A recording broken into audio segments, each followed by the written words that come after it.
புத்தகம் 29ஆம் அதிகாரம் 13வது வசனம். The book of Job chapter 29 verse 13. கெட்டு போக இருந்தவனுடைய ஆசீர்வாதம் என் மேல் வந்தது. இன்னைக்கு காலையிலேயே இந்த வசனத்தை படிச்சுட்டு ஒருத்தர் என்கிட்ட கேள்வி கேட்டாங்க. கெட்டு போக இருந்தவனுடைய ஆசீர்வாதம் என் மேல் வந்தது என்று எழுதியிருக்கிறதே, அப்போ கெட்டு போக இருந்தவனுடைய ஆசீர்வாதமா என் மேல வரணும்? நீங்க யாராவது எப்படிலாம் நீங்க யோசிச்சு பார்ப்பீங்களா? இந்த டெய்லி ஒரு பைபிள் வேர்ஸ் இந்த வேர்ஸை பார்த்துட்டு என்கிட்ட பேசினாங்க.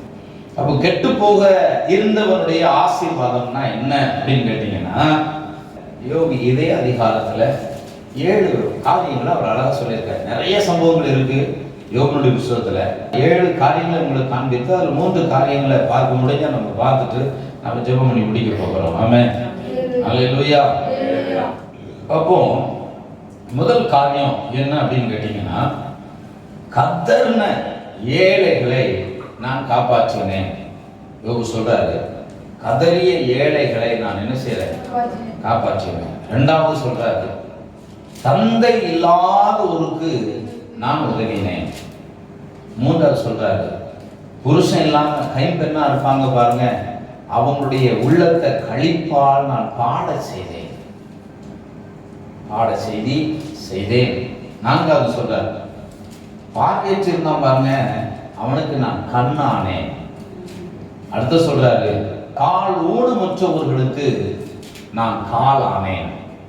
அடுத்து சொல்றாரு, ஏழைகளுக்கு நான் தந்தையாக இருந்தேன். ஏழாவது சொல்றாரு, அறிமுகமற்ற ஒரு மனுஷனுக்காக அவனுடைய வழக்குகளுக்காக நான் வாதிட்டேன். இவங்கெல்லாம் இருந்த சூழ்நிலையில் இருந்து காப்பாற்றப்பட்ட பொழுது, நான் அவர்களுக்கு உதவி செய்து அவர்களை திடப்படுத்தின பொழுது, அவங்க என்ன செஞ்சாங்க? என்ன ஆசீர்வதிச்சாங்க. அந்த ஆசீர்வாதம் என் மேல் வந்தது. இதுதான் சத்தியம். இப்போ ஒருத்தர் ரொம்ப சிக்கலான ஒரு நிலையில இருக்காங்கன்னு வச்சுக்கோங்க. ரொம்ப சிக்கலான நிலையில இருக்காங்க. நீங்க அந்த வழியா போறீங்க, இந்த வீட்டில் சாப்பிட்றது கூட ஆகாரம் இல்லை, பயங்கரமான கஷ்டம் இருக்குன்னு சொல்றாங்க. அவங்க ரொம்ப வேதனைப்படுறாங்கன்னு தெரியுது. அப்போ அந்த நேரத்தில் நீங்க அவங்களுக்கு உதவி செய்வீங்க தெரியுமா? அந்த உதவி செஞ்ச உடனே ஆண்டவரே இந்த புண்ணியமான ஆசீர்வதின்னு சொல்றாங்க. அவங்க என்ன சொல்றாங்க? ஆசீர்வதிக்கிறாங்க பாருங்க. அந்த ஆசீர்வாதம் யாருக்கு வருதுன்னு கேட்டீங்கன்னா, யார் உதவி செய்தாங்களோ அவங்களுக்கு வருது. சரியா? அடுத்தது இதுல எழுதிருக்கு, அப்பா அம்மா இல்லாம நிறைய பேர் கஷ்டப்படுவாங்க. பிள்ளைங்களை நீங்க பார்த்துருப்பீங்களா? அப்போ அந்த பிள்ளைங்களுக்கு ஒரு தகப்பனா தாயாக நின்று சிலர் உதவி செய்வாங்க பாருங்க. அந்த ஸ்கூல் ஃபீஸ் கட்டுறது, அந்த பிள்ளைகளுடைய படிப்பு செலவை எடுத்துக்கொள்வது, அந்த பிள்ளைகளுடைய யூனிஃபார்மை பொறுப்படுத்திக் கொள்வது. இப்போ இவங்க என்ன செய்வாங்க தெரியுமா? அப்போ அந்த பிள்ளைகள் என்ன சொல்லும்? எனக்கு உதவி செய்வதற்கு இவங்களை கொண்டு வந்து கொடுத்தீங்களே ஆண்டவரே உமக்கு நன்றின்னு சொல்லுவாங்க பாருங்க. அந்த ஆசீர்வாதம் என் மேல் வந்தது. நான் சொல்றது நல்லா கவனமா கேட்டுக்கங்க. அடுத்தது கைம்பெண் அப்படின்னு சொன்னா விதவை. இப்போ புருஷன் இல்லாதவங்க விதவை. அப்போ அவங்களுக்கு ஒரு சகோதரனா நின்று, ஒரு தகப்பனா நின்று, அந்த விதவைகளுக்கு தேவையானத ஒரு மனுஷன் செய்கிறான் என்று சொன்னால், அந்த விதவை என்ன செய்வார்? ஆண்டவருடைய சமூகத்தில் போய் பரிந்து பேசுவார். வேதத்தில் நிறைய ஆதாரங்கள் இருக்கிறார். அப்போ அவ ஆண்டவருடைய சமூகத்தில் ஜெபிக்கும் போது அந்த ஆசீர்வாதம் யார் மேல வந்தது? என் மேல் வந்ததுன்னு யோபு சொல்றார். நான் சொல்ற உங்களுக்கு புரிஞ்சுட்டா? சரி, இப்ப இதை நம்ம திரும்ப அந்த வசனத்தை நம்ம வாசிக்கலாம். 29ஆம் அதிகாரத்துல 12வது வசனத்தில் இருந்து 16வது வசனம் வரைக்கும் வாசிங்க. முறையிடுகிற ஏழை அப்படின்னா கத்தறுகிற ஒரு ஏழை. பாருங்க, திக்கற்ற ஒரு பிள்ளை. இது என்ன? தாய் தகப்பன் இல்லாத ஒரு பிள்ளை. உதவியற்றவனை ரட்சித்தேன். யோபு எவ்வளவு சொல்ற பாத்தீங்களா? முறையிடுகிற ஏழை. முறையிடுகிறன்னா யார்? முறையிடுகிறதுனா என்ன? கதறுது, கத்துது, ஐயோ எனக்கு உதவி செய்ய ஒருத்தரும் இல்லையே, ஏழை. நான் இன்னைக்கு வரைக்கும் நான் உங்களுக்கு சொல்றேன், சர்ச்சில் யார் ஒரு குண்டூசி கொடுத்தா கூட நான் வாங்கிக்கிறேன். எனக்கு அது தேவையே இல்லாம இருந்தாலும் கூட நான் என்ன செய்யறேன், வாங்குறேன். ஏன் அப்படின்னா அது அவங்களுக்கு ஆசீர்வாதம் வேணும்னு கொடுக்குறாங்க. நான் வேண்டாம் தரேன்னா அந்த ஆசீர்வாதம் வருமா? வரவே வர. நான் தின்னு கொளுத்து போயிருப்பேன்னா அது திமிரு. அவங்களுக்கு அது மூலமா தான் என்ன வரப்போகுதுன்னா ஆசீர்வாதம் வரப்போகுதுன்னு அவங்க அதை செய்யறாங்க. அதை ஏற்றுக்கொள்வதுதான் தேவனுடைய மனுஷனுடைய வேலை. இந்த இடத்துல கதறுவாங்க பாருங்க அந்த ஏழை. சிலர் நம்ம அதை வேண்டாம் அப்படின்னு தள்ளும்போது அதுல ஒரு பெரிய ரகசியம் இருக்கிறது பாருங்க. பாத்திரத்துல நிரப்பி நிரப்ப நிரப்ப நிரப்ப பாத்திரம் நிறைஞ்சுக்கிட்டே தான் இருந்துச்சு. வேண்டாம் சொன்ன உடனே அது ஸ்டாப் ஆயிடும். என்னைக்குமே கர்த்தருடைய ஆசீர்வாதத்தை மட்டும் வேண்டானே சொல்லக்கூடாது. நமக்கு கிடைக்கிற வரைக்கும் தேவ சமூகத்தில் பெற்றுக்கொண்டு கர்த்தரை மகிமைப்படுத்தி, ஆண்டவரே நான் மற்றவங்களுக்கு உதவி செய்யும் அளவுக்கு என்னை கொண்டு வாருன்னு சொல்லி என்ன செய்யணும், கேட்கணும். நம்ம இன்னைக்கு நினைச்சு என்ன நம்ம ரொம்ப சில இடத்துல தாழ்வா நம்ம நினைச்சு கொள்றதுனாலதான் நமக்கு முன்னேற்றமான ஒரு ஸ்டெப் நம்மளால நினைச்ச முடியல, போகவே முடியல. அப்போ இந்த யோபு முதல்ல சொல்றாரு, அந்த வசனம் ஃபுல்லா வாசிக்கிறேன், அப்புறம் நான் விளக்கல. பாருங்க, கெட்டு போக இருந்தவனுடைய ஆசீர்வாதம் என்மேல் வந்தது. பாருங்க, விதவையின் இருதயத்தை கெம்பீரிக்க பண்ணினேன், நீதியை தரித்துக் கொண்டேன், அது என் உடுப்பா இருந்தது, என் நியாயம் எனக்கு சால்வையும் பாகையுமா இருந்தது. இவ்வளவு அழகா சொல்றாரு, நான் குருடனுக்கு கண்ணும் சப்பானிக்கு காலுமா இருந்தேன், நான் எளியவர்களுக்கு நான் யாரா இருந்தேன், தகப்பனா இருந்தேன். பாருங்க, நான் அறியாத வழக்கை ஆராய்ந்து பார்த்தேன். இதுலயே 7 காரியங்களை என்ன செய்து இருக்கிறதை நாம் பார்க்க முடிகிறது. நல்லா இப்படி நம்ம பார்க்கும்போது அதனுடைய விஷயங்கள் நமக்கு புரியும். அப்போ இந்த வார்த்தைகளை குறித்து நான் இன்னைக்கு காலையில இருந்து கிட்டத்தட்ட 4:45 வரைக்கும் இந்த வார்த்தையோட இருந்து போராடிட்டே இருந்தேன். என்ன அப்படின்னா என்ன, எனக்கு ஒரு கேள்வி வந்துட்டேன். நான் பிரசங்கம் பண்ணணும் தான், இந்த வார்த்தையை தான் இன்னைக்கு பேசணும்னு இருக்கேன். சரி, இதை குறித்து பேசணும்னு முதல்லயே இந்த கேள்வி அப்படின்னா என்ன அர்த்தம் எனக்கு சொல்லுங்க. அப்ப நான் சில காரியங்களை சொன்னேன், அவங்க ஏற்றுக்கொள்ளவே இல்லை.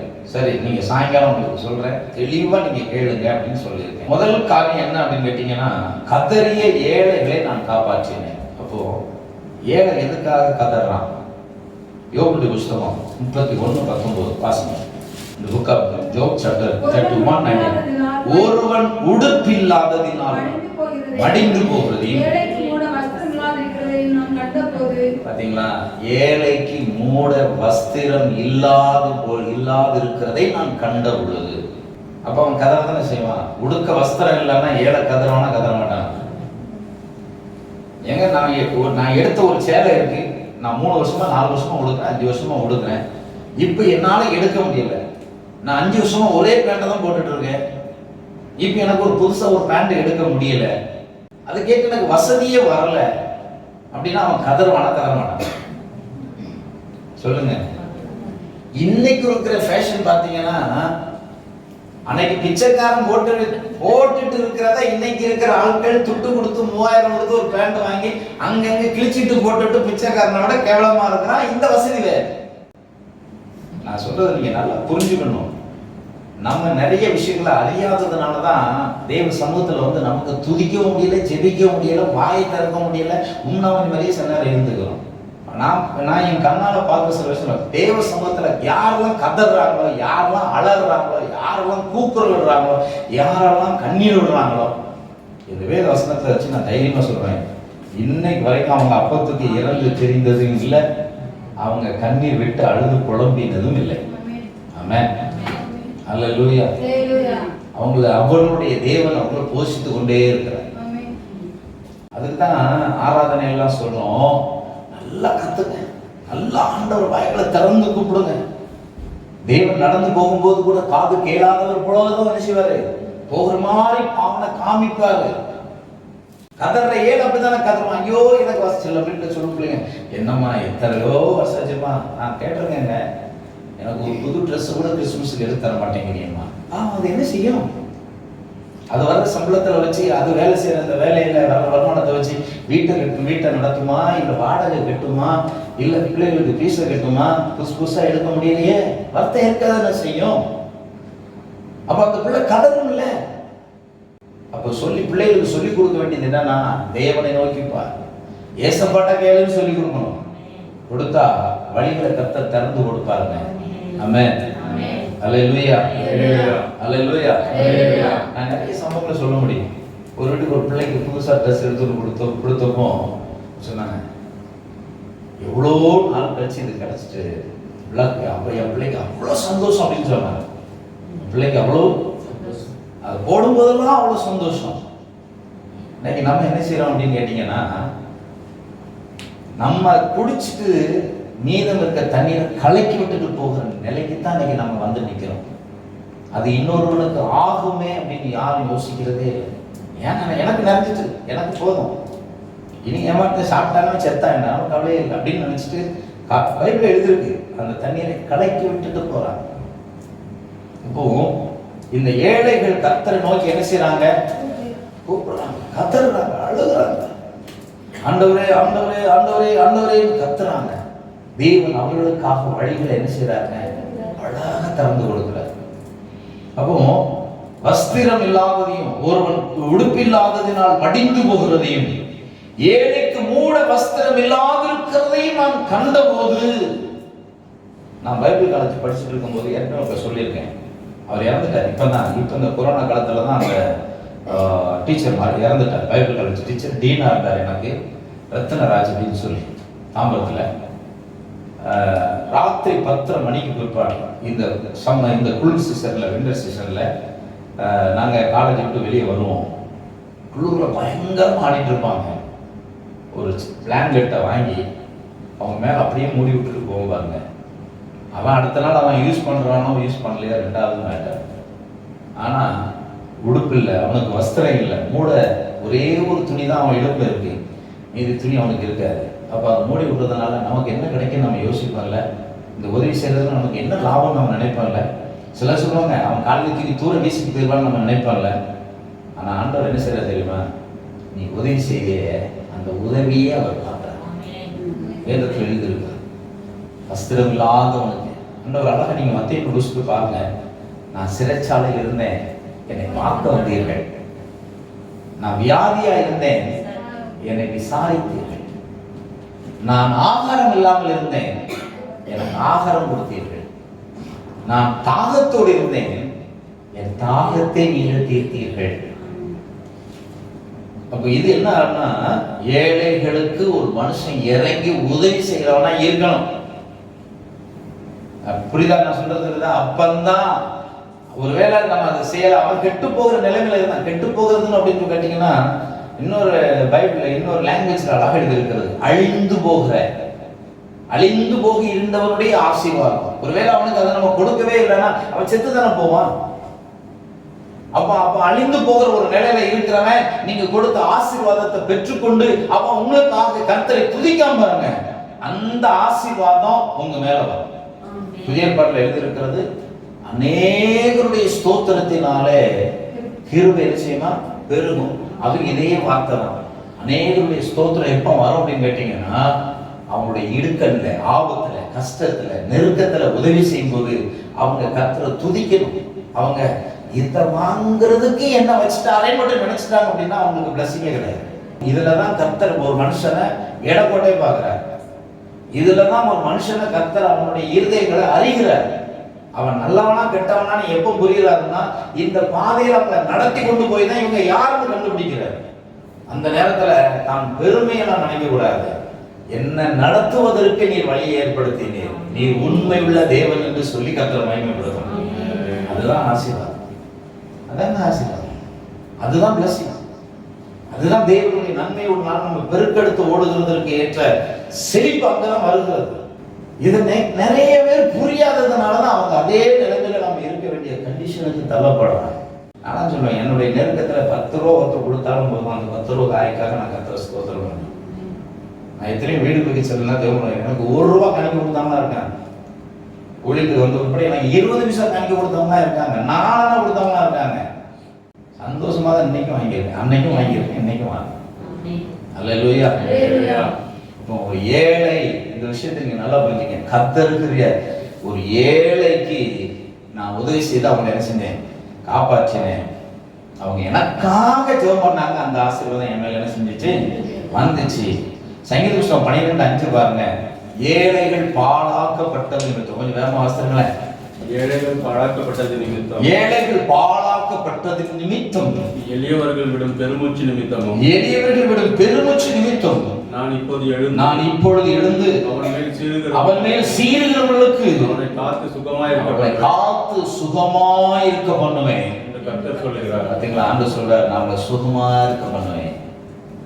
அவங்க என்ன நினைச்சிட்டு இருக்காங்கன்னா, ஐயோ நான் ஏழை, நான் கஷ்டப்படுறேன், ஐயோ என் வேதனை தாங்க முடியல, ஐயோ என் உபத்திரம், ஐயோ நான் தான் எப்படி இருக்கேன், என் கண்ணு நாள் எல்லாம் நல்லா இருக்காங்க, ஒருத்தவங்க கூட சாக மாட்டேங்கிறானே அப்படின்னு நினைப்பாங்க. ஆனா ஆண்டவர் என்ன சொல்றாரு தெரியுமா, அழகா எழுதியிருக்காரு பாருங்க. ஏழைகள் பாழாக்கப்பட்டது நிமித்தம், எளியவர்கள் விடும் பெருமூச்சு நிமித்தம் நான் இப்பொழுது எழுந்து, அவர் எழுந்திருக்கிறதுக்கு வாய்ப்பு கொடுக்கணும். யார் எழும்ப? கர்த்தர் எழும்ப வாய்ப்பு கொடுக்கணும், நீ எழும்ப கூடாது. கர்த்தர் எழும்புவதற்கு நீ வாய்ப்பு கொடுக்கணும். அவர் எழும்புவதற்கு நீங்க ஒரு வாய்ப்பு கொடுத்தா அவர் என்ன செய்வார் தெரியுமா, உங்களுக்காக துணை நிற்பாரு. அவருடைய சீர்தலுக்கு கர்த்தர் உங்களை என்ன செய்வார், விலக்கி உங்களை சுகமாயிருக்க பண்ணுவேன் என்று சொல்லுகிறாங்க.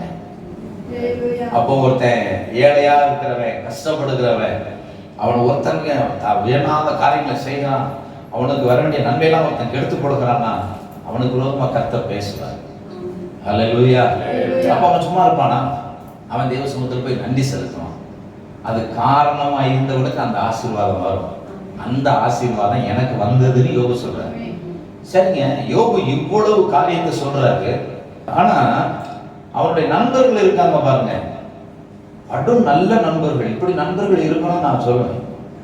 நமக்கெல்லாம் இருக்கணும் நண்பர்கள். யோபுக்கு இருந்த நண்பர்கள் மாதிரி நண்பர்கள் நமக்கு இருந்தாலும் நம்ம நல்லா இருக்க முடியும். இல்லைன்னா நம்மளாம் சரியப்பட்டு இருக்க மாட்டோம். அப்படித்தானே? ஆசைங்க, யோபனுடைய புஸ்தகத்தை திருப்புங்க. 22ஆம் அதிகாரத்துல திருப்புங்க. 6வது வசனத்துல இருந்து வாசிங்க.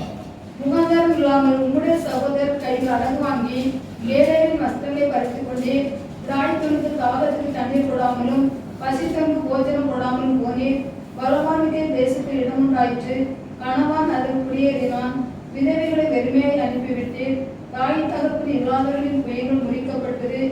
ஆகையால் கன்னிகள் உண்மை சூழ்ந்திருக்கிறது, கன்னிகள் உண்மை சூழ்ந்திருக்கிறது. அசிப்பிலே உமக்கு வந்த பயன்கள் உண்மை கலந்து பண்ணுகிறது. போதும். பாத்தீங்களா எவ்வளவு நல்ல நண்பர்கள்? பாத்தீங்களா, நீங்க எப்படிலாம் வாசி பார்த்துருக்கீங்களா? நான் இன்னைக்கு ஃபுல்லா கலந்து மண்டையை உடைச்சது இதில் தான். நான் கேட்டுக்கிட்டே இருக்கேன், என்ன ஆண்டவரே என்ன ஆண்டவரே என்ன அப்படின்னு கேட்டா அவர் சொல்றாரு, நல்ல நண்பர்கள் யோபு கிடைச்சாங்க. இவர் நான் இவ்வளவு செஞ்சேன்னு சொல்றாரு. அவன் எப்படி கேள்வி கேட்கிறான் பாரு, உம்முடைய பொல்லாப்பு பெரியதும் உம்முடைய அக்கிரமங்கள் முடிவில்லாததுமா இருக்கிறது அல்லவோ? முகாந்திரம் இல்லாமல் உடைய சகோதரர் கையில அடகு வாங்கி ஏழைகளின் வஸ்திரங்களை பறித்து கொண்டீர். என்னமோ ராத்திரி ஒருத்தன் மூடிட்டு போனா, மூடிட்டு போய் அரவணத்துல போய் இவன் எடுத்துட்டு வந்து மாதிரி கதை இருக்கு. நம்ம அவங்க எடுத்துருவாங்க. பார்த்துட்டீங்களா? பக்கத்து வீட்டில் காலையில் பால் பாக்கிட்ட வந்து அவன் கிடக்க பக்கத்து வீட்டு கதவுலே போட முடியல, தூக்கி விடுறான். பால்காரன் கேட்டது நீ பால் போடலன்னு சொல்ல வேண்டியது, அந்த நிலைமைக்கு தூக்கி விடுறான். அவன் அதுக்காகவே கேமரா வச்சிடலாம். பால் பாக்கெட்டு 25 ரூபான்னா நான் கேமரா வச்சு கூட பார்த்துட்டு போறேன்டா, 20,000 செலவு பண்ணிக்கிறேன், உங்ககிட்ட எடுத்து டெய்லி மல்லு கட்ட முடியாதுங்கிறான். இவ்வளவு நல்ல நண்பர்கள் யோபுக்கு இருந்திருக்கிறாங்க. நம்ம அதுக்கு தான் நான் உங்களுக்கு 42ஆம் சங்கீதத்துல சொன்ன வசனத்தை அப்படியே வாஞ்சியா நீங்க கேட்டா மாத்திரம்தான் உங்களுக்கு அதனுடைய ரகசியம் புரியும். இல்லைன்னா புரியாது. சும்மா கதை மாதிரி அடிச்சு கடன்னு விட்டு போயிட்டே இருக்கலாம். புரியணும். ஏழையின் வஸ்திரத்துல பறித்து கொண்டு விடாய்த்தவனுக்கு தாகத்துக்கு தண்ணீர் கொடாமல், அவன் சொல்ல நான் கொடுத்தேன்டா அப்படிங்கிறான், இவன் நீ கொடுக்கலாடா அப்படிங்கிறான். பசித்தவனுக்கு போஜனம் கொடாமலும் போனி சொல்ல, நான் அழகா எழுதிருக்கு. நீங்க அந்த பகுதியில் பாத்தீங்களா? என் வீட்டுல ஏழை சாப்பிடாம, தாய் தகவல் இல்ல பிள்ளை சாப்பிடாம, நான் சாப்பிடலன்னு அவன் சொல்றாரு. அடுத்த பாருங்க, அவர் சங்கீதம் 68:10 சொல்லுகிறது, ஏழைகளை பராமரிக்கிறீர். சங்கீதம் 72:2 சொல்லுகிறது, அவர் ஏழைகளுக்காக நியாயத்தோடு விசாரிக்கிற தேவனாக இருக்கிறார். சங்கீதம் 132:15 சொல்லுகிறது, கர்த்தர் ஏழைகளை அப்பத்தினால திருப்தியாக்குவேன் என்று சொல்லுகிறார். 2வது பாயிண்ட், தந்தை இல்லாதோருக்கு நான் உதவினேன். தாய் தந்தை இல்லாதவர்களுக்கு உதவினேன்னு சொல்றான் இல்லையா? நீங்க 15 வசனத்தை வாசிங்க. தாயின் கர்ப்பத்தில் என்னை உண்டு பண்ணினவர் அவனையும் உண்டு பண்ணினார் அல்லவோ. யோபு இப்படி யோசித்தார். நம்ம யாரும் அப்படி யோசிப்போமா? நம்ம யோசிக்க மாட்டோங்களா? நம்ம உடனே ஒரு ஷார்ட்டா நம்ம பேசுற பதில் என்ன தெரியுமா? அவன் புத்திக்கு அவன் முடியாது. அது வீட்டில் உள்ளவங்களா இருந்தாலும் சரி, யாரா இருந்தாலும் சரி, ஒரே வார்த்தை, அவன் புத்திக்கு அவன் அப்படி இருந்தான். என்னமோ எனக்கு நல்ல புத்தி இருக்கிற மாதிரி நான் சொல்றேன், எனக்கு அவர் இரக்கமா இருக்கிறாரு, அதனால நான் இரக்கம் பெற்றுக் கொண்டு இருக்கிறேன். அந்த இரக்கத்திற்காக நான் அவரிடத்துல ஜெபம் பண்ணினேன். அவர் எனக்கு இரக்கத்தை கட்டளையிட்டா நான் நல்லா இருக்கேன். உடனே நான் சொல்லிடக்கூடாது, எனக்கு நல்ல புத்தி இருக்கு, இவனுக்குலாம் நல்ல புத்தி இல்லைன்னு நான் என்ன செய்யக்கூடாது. ஆண்டவர் எதை விரும்புறதுல கேட்டீங்கன்னா, ஜட்ஜ்மெண்ட் மட்டும் ஆண்டவர் விரும்புறதே இல்லை. இந்த நண்பர்கள் எதை விரும்பினாங்கன்னா, ஜட்ஜ்மெண்ட் தான் விரும்பினாங்க. யோபுடைய புஸ்தகம் ஒரு முடிவில்லாத புஸ்தகம். அந்த யோபுடைய புஸ்தகத்துல எதுக்காக யோபு ஆண்டவர் சோதிச்சாருன்னே கூட யாருக்கும் நிச்சயாது தெரியவே தெரியாது. அதே யோபு தேவ சமூகத்தில் நிற்கும் போது யோபிட்ட கேட்கிறேன், அதை உண்டாக்கணும், இதை பண்ண, அதை செஞ்சேன், இதை செஞ்சேன், அப்பெல்லாம் நீ எங்க இருந்தேன்னு அவர்கிட்ட கேள்வி கேட்கிறேன். யார்கிட்ட கேட்கிறார்? யோபிட்ட கேட்கிறார். அவன் பதிலே சொல்ல முடியாம நிற்கிறான். ஏன்னா அவர் ஆண்டவரே. நம்மளாம் அவரோட வழக்காடவும் முடியாது, போராடவும் முடியாது. ஊழியக்காரன்கிட்ட போராடுற மாதிரி தேவனிடத்தில் போராட முடியாது. ஊழியக்காரன் மனுஷன் தான், நாளைக்கு போராடுறீங்க, சரி போட்டுன்னு விட்டு போடுறான். ஆனா தேவன் அவர் கொஞ்ச காலம் கழிச்சுதான் அவர் கிரியை செய்வார். அதனால விஷயங்களை நல்லா நம்ம அறிந்து கொள்ள வேண்டும். அடுத்த சொல்றாரு பாருங்க, அவனை உண்டு பண்ணினவர் ஒரே விதமான கர்ப்பத்தில் எங்களை உருவாக்கினவர் அல்லவோ.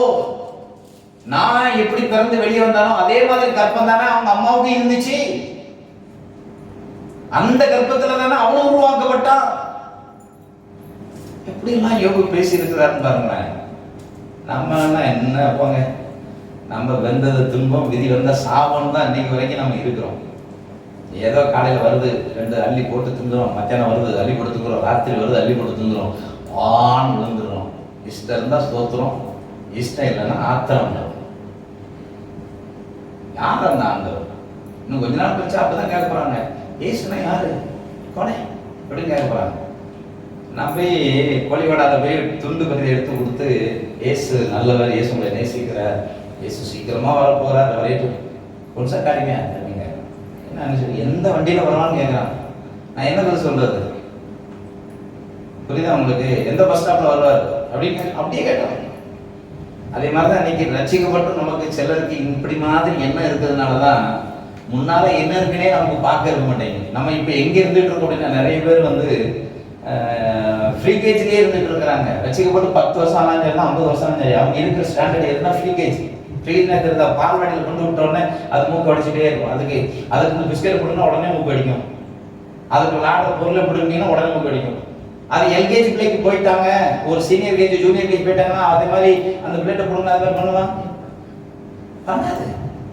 ஏன்னா அது அங்க பழகிட்டு இப்ப அடுத்த ஸ்டேஜுக்கு வந்துட்டு, இப்ப ஃபர்ஸ்ட் ஸ்டாண்டர்ட் வந்துட்டுன்னு வச்சுக்கோங்க.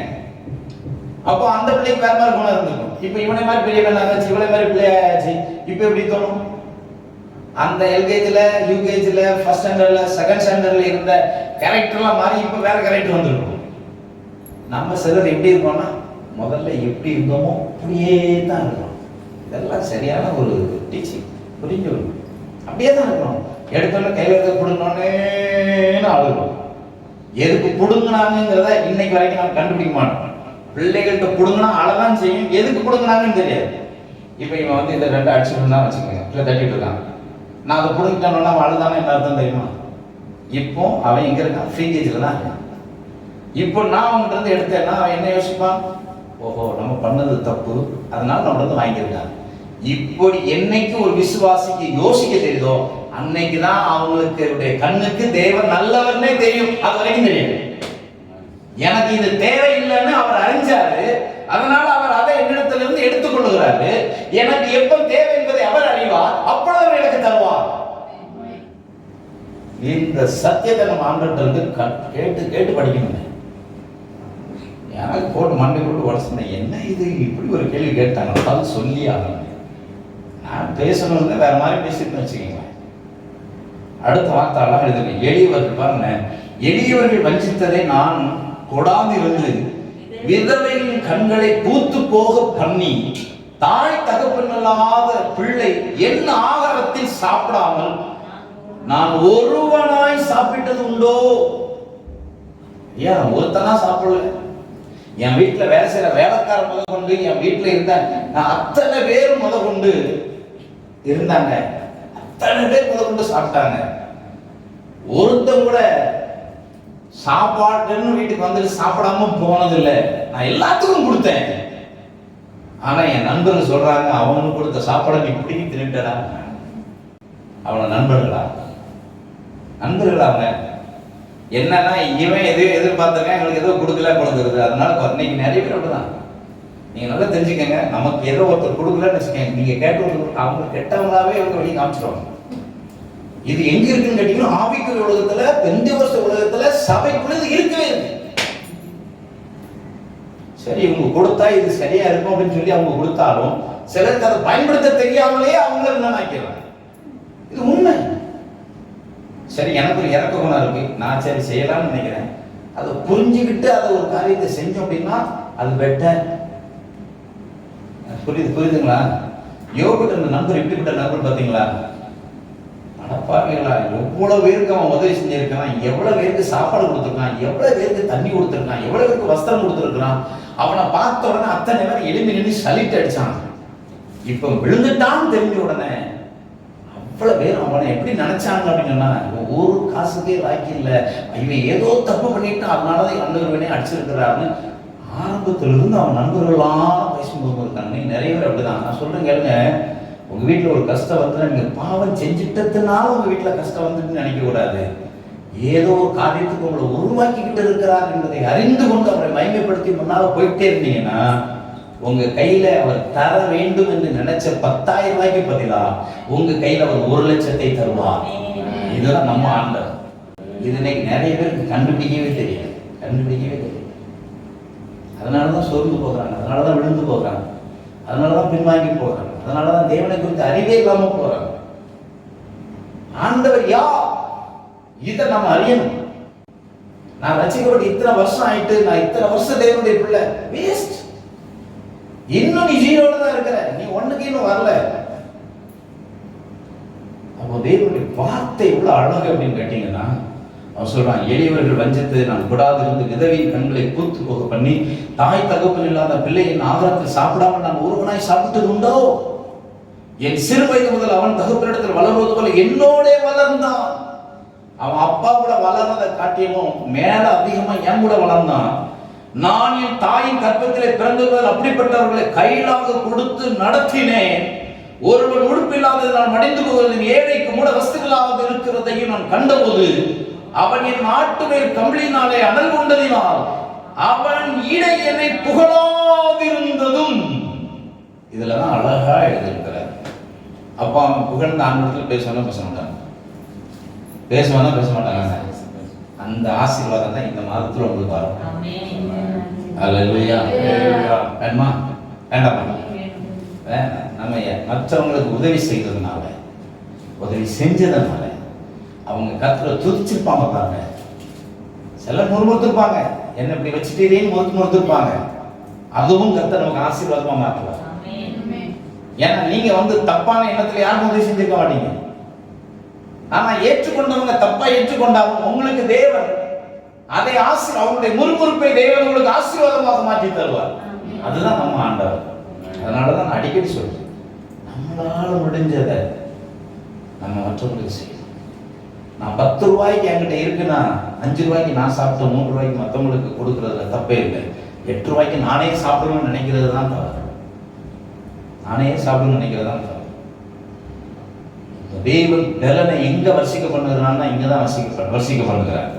அடுத்தது எல்லா வார்த்தையோட லைனாவே இருக்கிறது. அப்போ கைம்பெண் உள்ளத்தை கழிப்பார், அதாவது விதவையினுடைய இருதயத்தை கழிக்க பண்ணினே.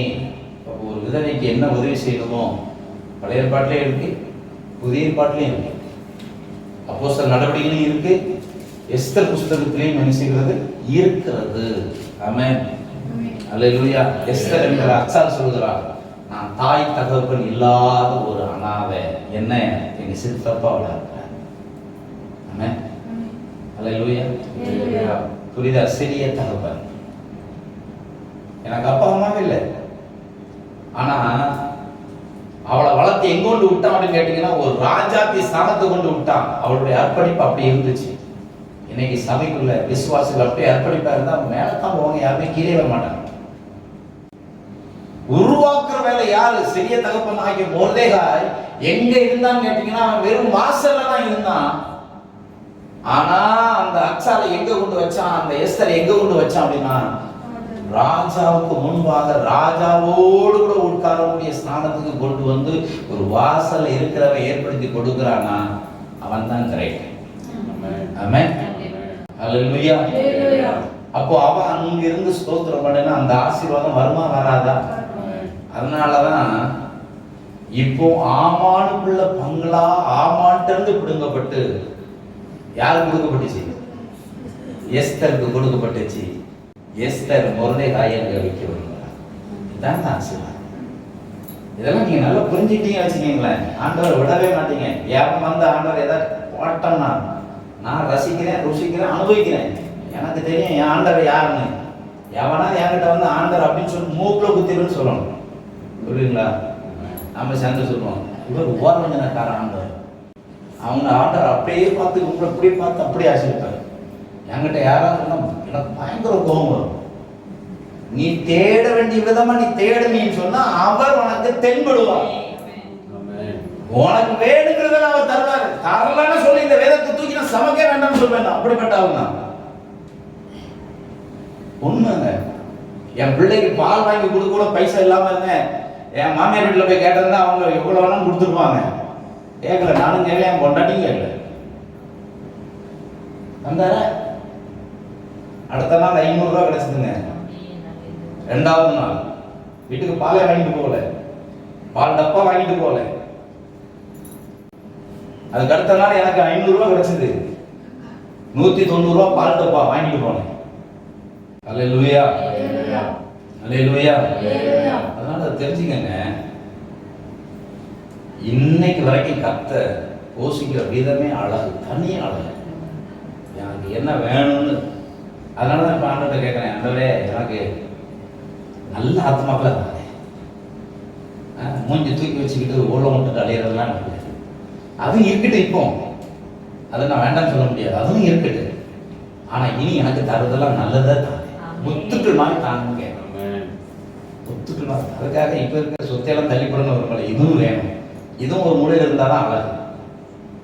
உடனே நிறைய யோசனை விட்டாது, எங்களாக வேண்டாம் எதுவும் புதுசு கேட்க இல்லைங்க. பழசு பழசுலாம் புதுசு கிடைச்சிடும். பழசு என்ன செய்யாதுங்க, என்ன செய்யாதுங்க, கிடைக்காது. பழசுல ஏதோ ஒரு நன்மை இருந்ததுனால தான் அது பழசாச்சு. ஆமா இல்லையாங்க? அரிசி வாங்கணும்னு புது அரிசி வாங்கி சாப்பிடுவீங்களா? பழைய அரிசியே தாங்கன்னாச்சு, அது கொஞ்சம் வெந்தா கூட குழஞ்சி போவாதான்னாச்சு. கஷ்டத்துக்கு காலையில் கஞ்சி போட்டு தண்ணி ஊற்றி பிள்ளை கொடுத்தாலும் நல்லா இருப்பாங்கன்னாச்சு. எப்படிலாம் சொல்லுவோம். இப்போ எவன் எண்ணி வைக்கிறான்? நாமளே ராத்திரி 10 மணி ஆச்சுன்னா சோறை கொண்டு தட்டி இருக்கணும். நான் சொன்னேன், சோறை வீடுலாம் படுத்தாதீங்க. எவ்வளவு ஒரு கஷ்டப்பட்டு அந்த அரிசி வந்திருக்கு, நீ ஈஸியா தூக்கி போட்டுட்டீங்க, தெருவில் ஈஸியா போட்டுட்டீங்க. அல்லேலூயா. அல்லேலூயா. அதுக்காக நார் வச்சு ஃப்ரிட்ஜில் வச்சு தின்னுலாம் சொல்லலை. வேணுங்கிற அளவுக்கு சமைச்சு சாப்பிடலாம், தூரப்படும். அப்போ விதவைகள் பாருங்க, தொற்களை குறித்து சொல்லப்பட்டிருக்கு. அவ வஸ்திரங்களை கையால செஞ்சு அநேகருக்கு கொடுத்து அதிலிருந்து வர்ற வருமானத்தால தன்னை போல இருக்கிறவர்களுக்கு உதவி செஞ்சார். அப்போ அவங்கெல்லாம் கூப்பிட்டதுனாலதான் பேதுரு மூலமா அங்க கர்த்தரை செய்ய. ஆமென். அதுதான் ஆசீர்வாதம். புரிஞ்சவங்களுக்கு எப்படி புரிஞ்சதுன்னா சர்ச்சை ஒருத்தர் கூட எட்டி பார்க்காம இருக்க மாட்டாங்க. புரியாததுனாலதான் நிறைய பேர் எட்டியே பார்க்க மாட்டேங்குது. மற்றவங்க என்ன புரியுது கேட்டீங்கன்னா கலர் கலரா டிவியில வர்றது மட்டும்தான் புரியுது. இப்போ உலகத்துக்கு அது தேவை. ஆமா தேவை. ஆனால் மேல இருக்க உலகத்துக்கு தான் நாமங்கிறது நிறைய பேருக்கு தெரியும். அதுக்கு தான் நாம் ஆயத்தமாகணும். பார்வை இல்லாதவர்களுக்கு கண் அப்படின்னு கேட்டீங்கன்னா பாருங்க, ரோட்ல கண் தெரியாம தடவிட்டு போவாங்க. அவங்கள பார்த்தோன்னே குருடு ஒழுங்கா பார்த்து போங்க. சில சொல்லுவாங்க பார்த்து போகிறது உனக்கே தான் கண்ணு தெரிய மாட்டேங்குது, ஒழுங்கா பார்த்து போன்னு சொல்லுவாங்க. ஆனா அவனுக்கு 2 கண்ணு நல்லா இருக்குல்ல, அவன் சப்போர்ட் பண்ணேன். இதுல ஒரு என்ன பெருமை இருக்குன்னா, அவன் கையை பிடிச்சி உங்களை கூப்பிட்டு போயாச்சுன்னா, இந்த குருட கையெல்லாம் பிடிச்சி போறாங்களே அப்படின்னு நினைச்சிருவாங்களே. நிறைய பேர் பார்த்து ஒதுங்கி இப்படியே ஒதுங்கி போயிடுவாங்க. எங்க ஒருத்தர் அது நிறைய நீங்க பார்த்தீங்கன்னா, ரோட்ல இருக்கிற நாய் இருக்கு பாருங்க, ரோட கிராஸ் பண்றதுக்கு போலீஸ்காரன், டிராபிக் போலீஸ்காரோட கை காட்டினா நாய் நிற்குது. எந்த மனுஷனா நிற்கிறான்? இவன் கண்ணு இருந்தும் குருடனா இருக்கிறான். வேத புத்தகத்தை அழகாக எழுதி கொடுத்துருக்கிறாரு, இதை வாசின்னு சொல்லி இருக்கிறாரு. நம்ம வாசிக்கும் போதே தப்பா வாசித்து, கண்ணு இருந்தும் குருட்டுத்தனமா தப்பா வாசித்து வசனத்தை என்னன்னு தெரியாம வாசிக்கிறோம். வாசிக்கிறோமா? ஒழுங்கா வாசிக்கிறோமா? இதை வாசிக்கிறது நம்ம நாய் கூட சிக்னலை பார்த்து கை காட்டணும்னா அது போதும். அது வரைக்கும் இங்க மனுஷன் நிற்கவே மாட்டேங்க. அப்போ கண் இல்லாதவனுக்கு நாம யாரை மாறணுங்க? கண்ணா மாறணும். அடுத்த வார்த்தை என்ன எழுதிருக்குன்னா, கால் ஊனற்றவர்களுக்கு நான் காலும் ஆனேன் அப்படின்னு அர்த்தம் தெரியுமா? அவங்களுக்கு எந்த இடத்துல பேலன்ஸ் இல்லையோ அந்த இடத்துல அவங்களுக்கு பேலன்ஸ் கொடுப்பதற்கு நாம் ஒரு தோல் கொடுக்கிறவர்களா, நாம உதவி செய்கிறவங்களா என்ன பண்ணுங்க? மாறணும். நிறைய பேர் இப்படி மாறணுமா? நான் உதவி செய்யற்றவர்களா அவங்களை ஏறலாம நினைக்காம இருங்க, அதே போதுமானது. அது அவர்கள் செய்த பாவம் கிடையாது, அது அவர்கள் செய்த தவறு கிடையாது, அவங்க அப்பா அம்மா செஞ்ச தவறு கிடையாதுன்னு ஆண்டவரே சொல்லி இருக்கிறார். இது தேவனுடைய நாமம் மகிமைப்படும்படி நடந்திருக்கிறது என்று எழுதியிருக்கிறது. அடுத்தது 6வது, ஏழைகளுக்கு நான் தந்தையாக இருந்தேன். யாரா இருந்தேன்? அப்பாவா இருந்தேன். ஏழைகளுக்குலாம் நான் யாரா இருந்தேன்? அநேக ஏழைகளுக்கு அப்பாவா இருந்தேன். என் பிள்ளையை படிக்க வைக்கிற மாதிரி, என் பிள்ளைக்கு கொடுக்குற மாதிரி யாராவது ஒரு பிள்ளைக்கு நான் கொஞ்சம் உதவி செய்யலாமே. ஏன் செய்யக்கூடாது? வெளிநாட்டுக்காரன் ஆசீர்வதிக்கப்படுறான்னா காரணம் என்ன தெரியுமாங்க? ஏதாவது ஒரு ஏழைக்கு உதவி செய்யணும்னு அவன் கை நீ என்ன செய்யறான்?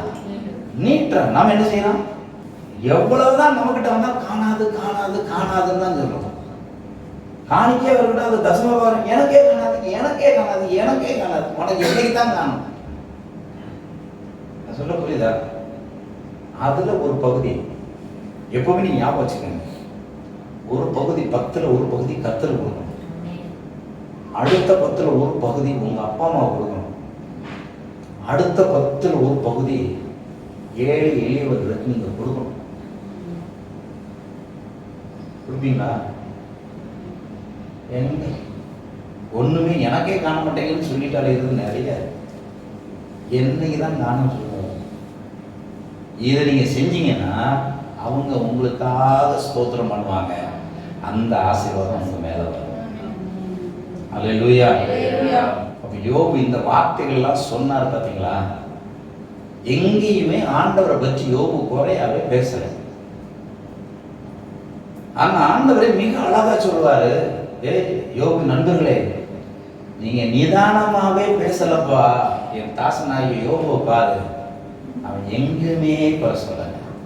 ஏன்னா அவன் அடிபட்டு இருக்கிறான். சொல்ல நான் அடிபட்ட பாம்பு எனக்கு தானே தெரியும் எப்போ கொட்டணும்னு அப்படின்னு நம்ம சொல்லுவோம். ஆனா அவன் என்ன சொல்றான் தெரியுமா? நீ சர்வ வல்லவர், உன்னோட யாரும் நினைச்ச முடியாது, போராட முடியாதுப்பா. நீ என்ன செய்ய நினைக்கிறாரோ அதை நீ என்ன செய்கிறீ.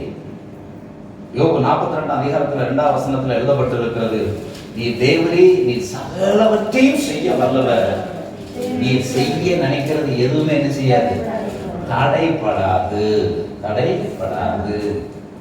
அதுக்கு முன்னால் உள்ள காரியத்தை கேட்டா, ஆண்டவரே நான் உங்ககிட்ட பேச போறேன், உங்ககிட்ட பேசுறேன். எனக்கு அவர் பேசுறாரு, நான் கேட்கறதுக்கு நீ பதில் சொல்லுப்பா. ஒன்னும் பேச முடியல. அவன் சொல்லிட்டான், நீர் எல்லாவற்றையும் செய்ய வல்லவர், ஒண்ணுமே தடைப்படாது. ஆனா ஆண்டவர் கொடுத்தாரா இல்லையாங்க? நான் சொல்வேன், இதனாலேயே யோபுவுக்கு சகல ஆசீர்வாதமும் திரும்ப வந்துச்சு. கழுத வந்துச்சு, மாடு வந்துச்சு, ஆடு வந்துச்சு, எல்லாமே வந்துச்சு. பொண்டாட்டியும் வந்தா திரும்ப, அந்த பொண்டாட்டி மூலமா 10 பிள்ளைகளும் திரும்ப வந்துச்சு. சில கேட்பாங்க, எங்க ரெட்டிப்பா பிள்ளை? முதல்ல 10 பிள்ளை ஆண்டவர்கிட்ட இருக்கு, இப்ப இருக்கிற 10 பிள்ளை ஆண்டவர் கொடுத்த பிள்ளை. ரெட்டிப்பா வந்துட்டா. முதல்ல கொடுத்த மனைவி சாக அப்பா வீட்டு தான் போயிருந்தா, அம்மா வீட்டு தான் போயிருந்தா. இப்போ யோபு கொஞ்சம் நல்லா ஸ்ட்ராங் ஆயிட்டார், முன்ன விட அழகாயிட்டு ஓடியே வந்துட்டான். எவனும் கூப்பிட வேண்டாம், நானே வந்துடுறேன் இல்லைன்னா அப்படின்னு சொல்லி ஓடி வந்துட்டான். இங்க வந்த உடனே ஆண்டவர் ஆசீர்வதித்து அடுத்த 10 குழந்தை.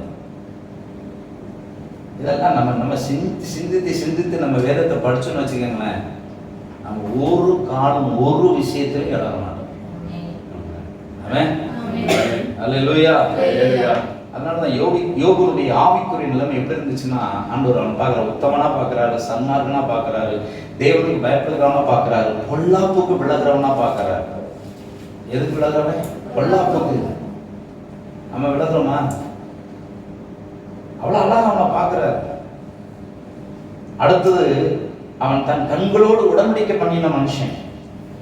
அவன் எப்படி வேற ஒரு பொண்ணை பார்ப்பான்? அவன் கொண்டாடி தவிர வேற எவனையும் அவன் பார்க்க மாட்டான். ஏன்னா அவன் கண்களோடு என்ன செஞ்சிருக்கான்? உடன்படிக்கை பண்ணியிருக்கிறான். அடுத்த பாருங்க, தேவனின் பூரண விசுவாசம் உள்ளவன், நம்பிக்கை எதிர்பார்ப்பு அவனிடத்துல இருக்கிறது. இதெல்லாம் எங்கெல்லாம் இருக்குன்னு கேட்டீங்கன்னா, யோபு 1 அதிகாரத்திலேயே 4 காரியங்கள் இருக்கிறது. உத்தமன், சன்மார்க்கன், தேவனுக்கு பயப்படுகிறவன், பொல்லாப்புக்கு விலகிறவன்.